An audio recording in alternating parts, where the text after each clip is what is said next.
Hey there, Ron Sullivan, your online hitting consultant. There are two coaches on YouTube that I have on the screen. I want to demonstrate the polar extremes when it comes to teaching hitting to youth players and hitting mechanics.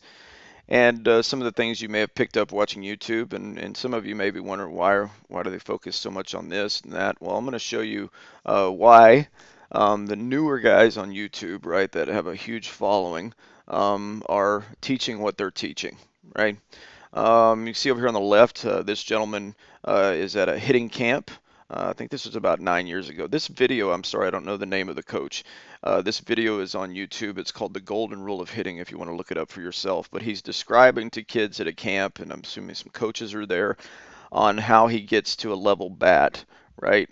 And he says right here when he gets to this point, now I have a level bat, right? And so this is the chop swing that you may have heard of people talking about over the years, or even heard it from your own coaches. This is what coaches are or were. I don't know that it's happening too much these days. I rarely see kids trying to do this. Because it's not a very natural move. But coaches were trying to get the players to go to the ball really short and come in from on top. And the argument for this that a lot of YouTube instructors would make now is that, hey, you can't get the barrel in the zone fast enough or quick enough, and so therefore we're going to promote a swing that hits a lot of ground balls, right? And this coach, in his defense on the left, he would probably say that he's trying to create backspin by hitting across the back of the ball. He's going to create backspin, which is going to elevate the ball.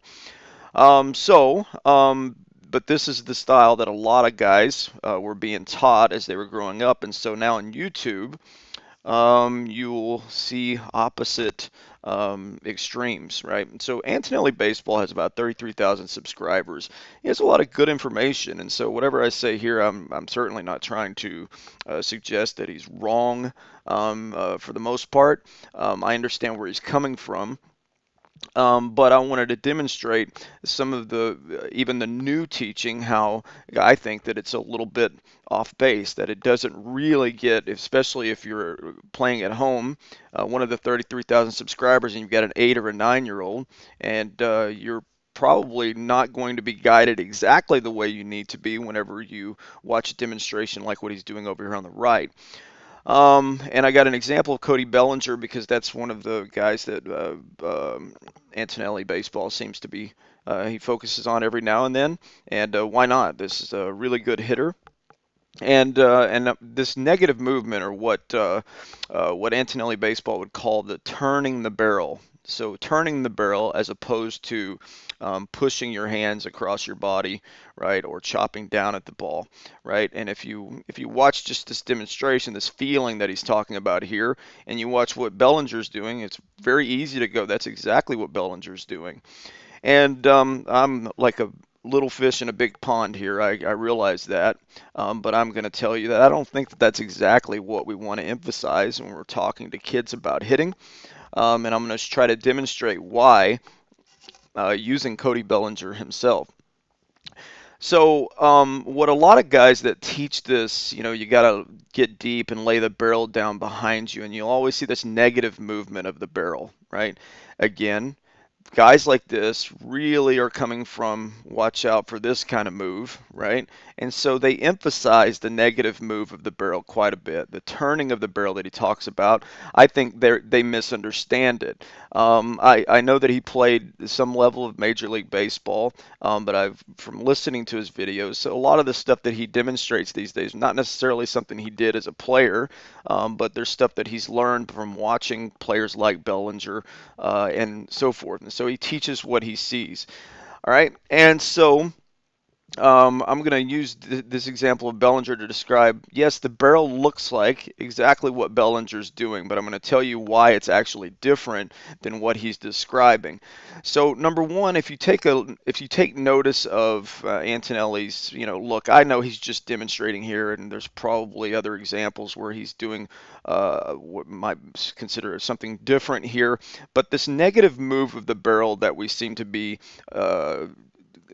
hypnotized by these days and think that it's something we need to tell our kids about is usually a matter of style, right? One of the things you'll notice about guys like Donaldson, Baez, Bellinger, these guys that have a crazy amount of bat speed and so forth. They're doing something that a lot of coaches don't want to talk about because maybe at some point they've said that the back elbow doesn't matter that much, but the negative move of the barrel is really a result of one thing. All right. So one of the characteristics of players that have a big negative movement of the barrel, right, is if you notice here, Bellinger, he starts upright, barrel's basically flat with the ground, and he's going to bring his hands down, right? He kind of loads his body into a better position, right? But I want you to watch behind him what his elbow does back there. Now, a lot of guys will have the elbow back. This isn't just about elbow being up, all right? A lot of guys will have the elbow back. Some will have it at different extremes.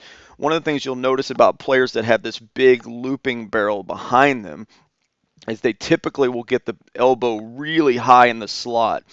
You'll see that with Baez. You'll see that with Donaldson. A lot of players, and this barrel tip forward, right, where the barrel almost gets out in front of his head, right here. Like here's a normal slot, right?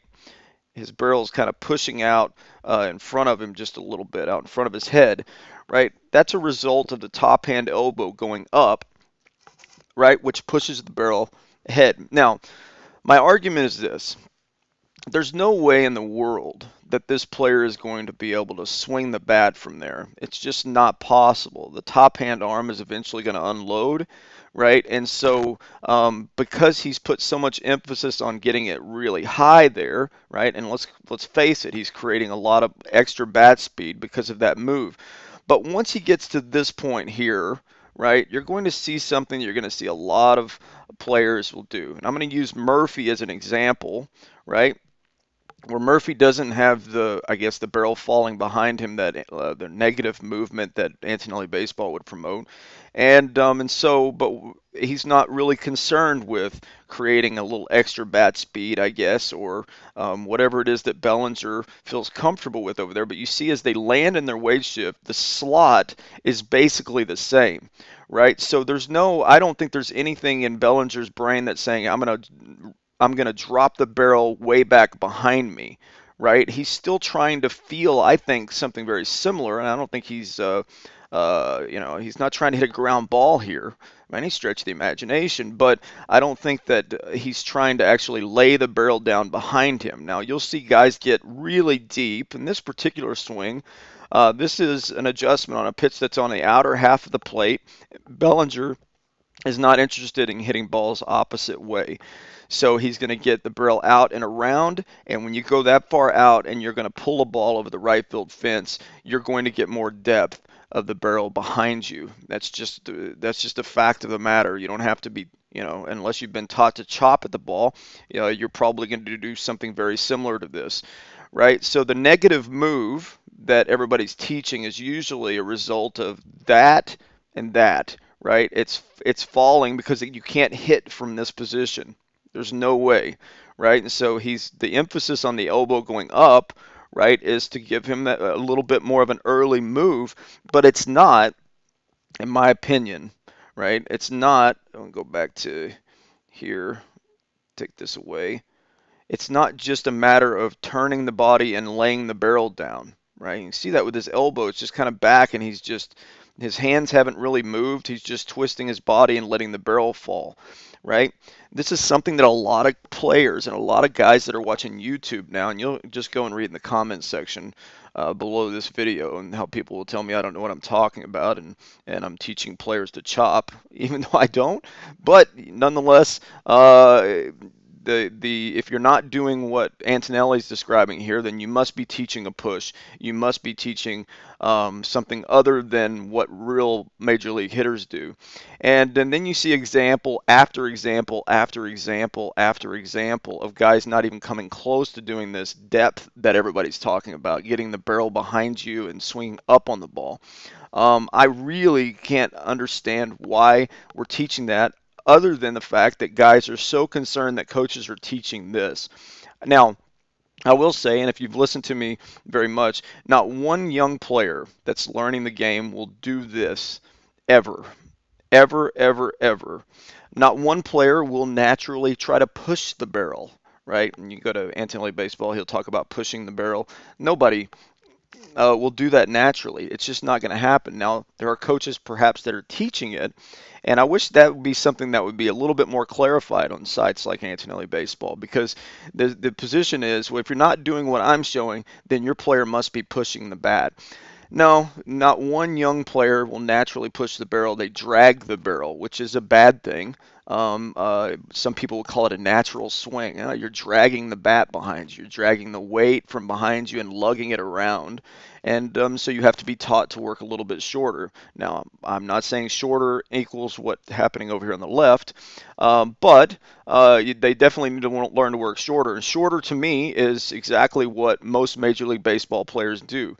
They work short to the ball, right? Here's a pitch that was a mistake last night, I think, to Joey Gallo, right? As he gets to the slot here, right? There's a lot of things that have happened here that most new instructors have a really very little clue of, I think. And I'm not trying to be a jerk here, but I think these things are so obvious. But yet, with all the new information, with bodies rotating and spinning, and how I'm going to use my body to, I'm not going to use my hands. These things are missed. The unload phase of the swing from here to here is not a rotation of the body. I know you see the Texas on his shirt is moving. How is it not going to move, right? But when he gets to the slot here, as he works into the slot, and I'm not talking about jamming your elbow into your rib cage, but this particular position is just something we call as a checkpoint the slot. There's no rotation of the body here. This is the brain saying, I got to stay on this ball, right? That's why his shoulder stays on the ball. This is why, like guys like Antonelli baseball that say that we're always trying to keep our player on the ball, and the shoulder's supposed to rotate out naturally. No, it's not supposed to rotate. And on this phase of the swing, you've got to stay on the ball as you're unloading the swing. And so what's happening here is the mechanism. I like to think of the hands to some extent, but I think you can make an argument for the forearms. You can make just thinking about this piece as a mechanism here, right? As we're working into the slot, right? We're unloading and my body's trying to stay on the ball. Now, as the top hand arm begins to make the turn, the body begins to turn. You start to reach out with your top hand, your body is going to turn, right? But here's a key position right here, and this is why I have such a problem with a lot of the new style of teaching of laying the barrel down. The longer your swing, the better, and all that. It's a complete misunderstanding of what's actually happening. Guys like me that are talking about to players about staying on top, we're not talking to players about swinging over the top of the ball, right? It's this position that kids really struggle with. This barrel is still on top of his hands as he's in the turn, right? Which is going to allow him to get into the zone longer and stay in the zone. This back here is the zone for a lot of guys. There's the one guy out there that has experiments, scientific experiments of the swing, and constantly talking about laying the barrel down, almost hitting the catcher's mitt. And I have a feeling that a lot of his swings that he's producing are mostly ground balls, albeit you would think, oh, these are going to be players that are going to hit fly balls because they're or balls in the air because they're laying the barrel down back here. No, the reason why they're going to be ground balls is because the longer this is, then the shorter typically this is going to be and over the top of the ball, right? Depth here equals a little higher move through the zone. And Gallo here is trying to show us, and I want to get through the zone pretty flat, guys. That's 459 feet, by the way, I think. And so where did he attack from? Well, I don't think that he's trying to chop at the ball, right? And that's people aren't talking about that really anymore. He's trying to manage from on top, right? Trying to manage from on top. And so when I hear coaches in the third base box that are watching their players in a youth game saying, hey, try to hit a ground ball here, I get what they're saying. I don't just say, oh, that's just wrong. They're trying to get players to hit a ground ball. No, young players, if you watch very closely what young players do, you'll see they lay the barrel down behind them naturally. They're trying to uppercut balls, right? And that's just not what's happening in a good hitter's brain. He's not saying, all right, here's this pitch, and I'm going to lay the barrel down and swing up. No, those are all characteristics that happen in a swing naturally, body's positioning, and so forth. But we're still trying to manage when we're in complete control, Gallo's in complete control here. And so, why am I saying all this? If you're promoting dropping the barrel behind you as a mechanism to the swing, you're going to have a lot of players that are going to create top spin hits because they're basically using the body to pull to drag the barrel around, and then out front their emphasis is not going to be through, it's going to be around, and around equals a barrel almost always that's going over the top of the ball. Even the good hits will have some form of topspin on them, but you see here Gallo is trying to stay through this ball. So if you're somebody asked Gallo if he's working on his launch angle not too long ago in a radio interview I heard, and he laughed and he said launch angle. He's like, no, I'm just trying to I'm just trying to hit through the ball. I want to get backspin on the ball. I'm not going to get a launch angle by matching my swing plane to the same angle as the ball's coming in, especially if you have 9-year-olds that have a 28-degree pitch plane coming in because the kid's throwing 40, right? You don't want your player to match that. You need to teach your players to flatten their swing out so they can get through the zone longer, like what Gallo's doing here, right? This is his launch angles. Wow. I would say his barrel's coming through at about maybe 5-6 degrees right there. Obviously up, but I don't think it's because he's trying to lift the barrel through the zone, right? He's trying to stay through the zone naturally. So when you're trying to figure out, if guys have 33,000 subscribers and you just automatically go, oh, well, that's the swing for my kid. You better watch out and make sure that your young players understand fundamentally the principles of what we're trying to do here. We're trying to work short. No matter what you've heard in the past, if all of a sudden your brain goes to this and says, oh, well, he must be saying this. No, nobody's talking about this anymore, right? All due respect to this gentleman here, right? He's in a community there where people are there to watch him. He has some respect, some following, but nobody's really teaching that. And in fact, I've done hundreds and hundreds of evaluations of players coming in for the first time, and we talk about their swing. Nobody does what this coach is demonstrating on the left. Every player does some form of what this gentleman's doing. And I'm talking about the guys that have had no instruction, kids that have had no instruction. They flatten the barrel out behind them. Their top hand lays down, right? Their lower half never looks as good as what Antonelli's showing here, but nonetheless, they all make a negative move with the bat behind them.